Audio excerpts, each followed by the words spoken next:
There are images in cinema that stick.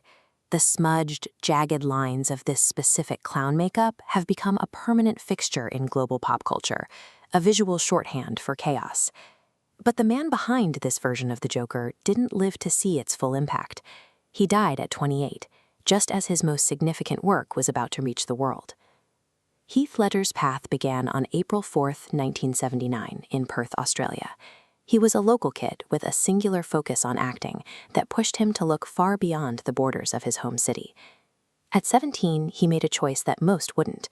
He left school, grabbed a friend, and drove across the country with nothing but a few $100s and a plan to find a way into Hollywood.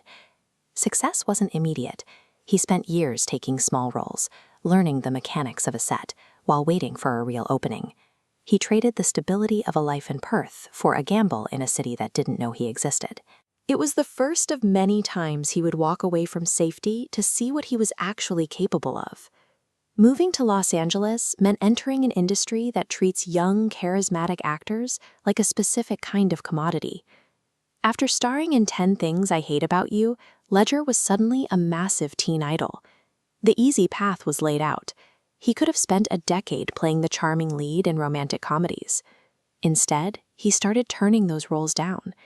He spent a year unemployed, waiting for scripts that felt difficult, messy, and far less certain to succeed. That patience led to Brokeback Mountain. His performance was so controlled and internal that it forced the industry to stop seeing him as a heartthrob and start seeing him as a technician. By refusing to play the part Hollywood wanted for him, he managed to build a career that belonged entirely to him. In 2007, he took the biggest risk of his career when Christopher Nolan cast him as the Joker for The Dark Knight. The public reaction was harsh. The internet was filled with fans who were convinced he was the wrong choice, creating a wall of noise and doubt before he had even filmed a single scene. Ledger's response was to disappear. He checked into a hotel room and stayed there for 6 weeks, cutting himself off from the world to find the character's voice.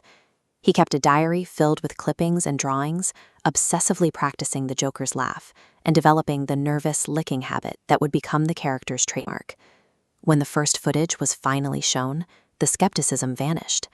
The performance was so transformative that people didn't just accept him in the role, they forgot they were watching Heath Ledger at all. He proved that the only way to answer that level of public doubt is with a level of preparation that no one can argue with. On January 22, 2008, Ledger was found dead in his New York apartment. It was an accidental overdose of prescription medications, ending his life just months before his most famous work hit the screen. When The Dark Knight finally arrived, it became one of the biggest films in history. Audiences watched a man at the height of his craft, knowing he was already gone. A year later, his name was called at the Academy Awards.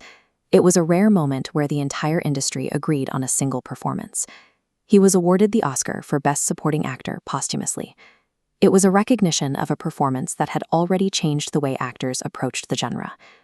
Today, whenever a new actor takes on the Joker, they are inevitably measured against the immense work Ledger did in that hotel room and on that set.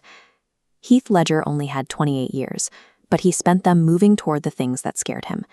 He showed that the weight of a life isn't found in its length, but in the intensity of the work left behind.